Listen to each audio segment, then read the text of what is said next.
To fly is just exhilarating. There's nothing quite like it. I've done a lot of different sports and nothing compares to this. It's one of the things I live for right now.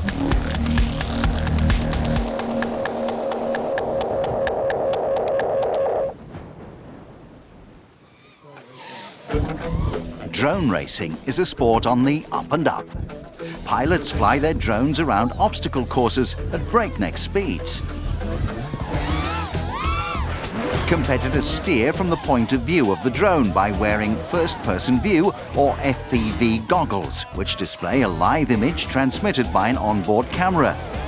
Rick Vinuesa is the Director of Events at the European Rotary Sports Association. We have to mention that right now, in just 2 years, the sport has grown hugely worldwide. There are pilots in each and every country around the world. Some are good, some are not so good, and some are just starting out. But the growth is massive because it's such an easy and simple sport. It's a combination of video games and reality.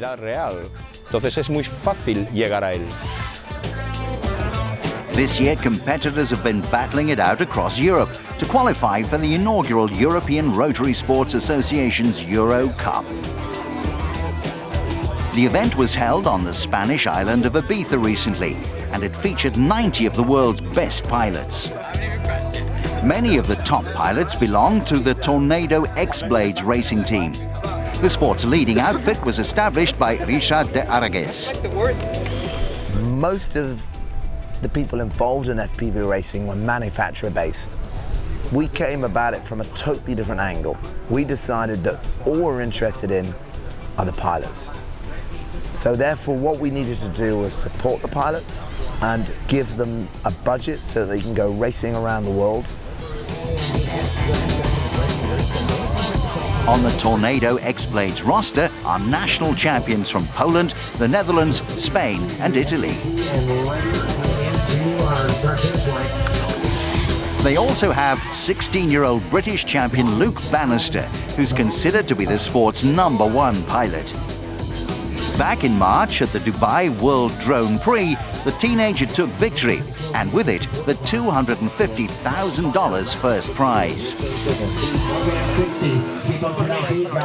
I mean, sometimes if it's a really tough race, then you do get a bit of an adrenaline rush, and afterwards you're shaking, you're like, wow, that was incredible. But usually try not to get worked up or get the adrenaline going during the race, because you may become less tight when you're flying and you may drift out more in corners. So the idea in qualifying rounds is just to stay chilled the whole time. So really there's not much change before going in, the goggles going off, apart from when you take the goggles off, you want to fly again. At the Euro Cup, each pilot had 4 attempts to fly the course. The fastest 64 pilots then progressed through to the knockout rounds. Luke lived up to his billing as the one to beat. Chasing him hard was his teammate and fellow Englishman Gary Kent, who became involved with drone racing after watching a video online about the sport. And I said to myself, well, let's go and try and do that, try and fly a drone. Let's just spend 20 hours on it and find out if you like it. 20 hours, it's not a lot of time. So I bought a tiny little quad, probably about the size of the palm of your hand, and I flew that literally until the motors died, and I knew instantly this was a hobby for me. The use of drones is heavily regulated across Europe, and the X-Blades team goes to great lengths to ensure that they practice in a safe environment. We've got a few locations that we can fly now, and we know that we're not putting anybody at risk. And to be honest, the feedback that we've got from people when they do see us fly is they're absolutely amazed. They can't believe we're doing it, because we're so excited about the sport. We just want everybody to be excited about it.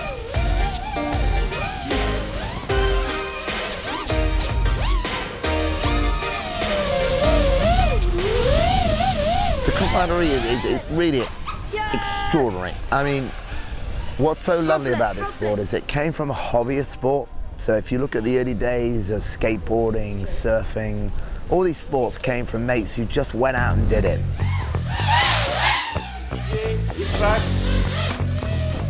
Flying a drone competitively at high speeds is an intense experience. The drones can reach a speed of 100 kilometers per hour in just 3 seconds. And they have been known to travel in excess of 200 kilometers per hour. For me, I'm in a familiar environment then. I'm behind the goggles and I start to relax. And when I take off, all I'm thinking about is how, not how fast I can go, but how smooth I can make the track. On the final day of the Euro Cup, the weather in Ibiza took a turn for the worse. All the competitors could do was sit and wait. But the weather didn't improve and the Euro Cup was brought to a premature end. The times in qualifying determined the winner, and that meant that Luke Bannister came out on top, followed by Gary Kent. Well, essentially what's happened is the whole event's been rained off. I mean, we had like a mini hurricane. The track is completely destroyed. So I think they're just basing off qualifying, which I qualified first, so I guess that's how it is. I wanted to race and everyone here wanted to race, so yeah, maybe I was second place, but it was anybody's to take. I think I've just been obviously very, very lucky. So once again, it was the men from the X-Blades who were triumphant. But does the X-Blades' utter dominance of competitions threaten any sense of competitiveness within the sport? The problem is not the X-Blades.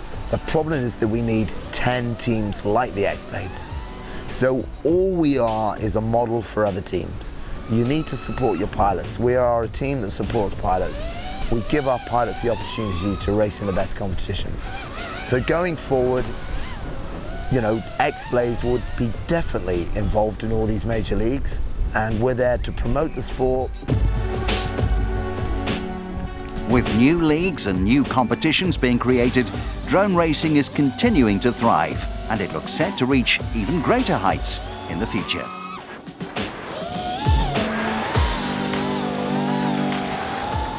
You become immersed, you can become completely immersed in it. You're not looking at a screen anymore, you're in the drone.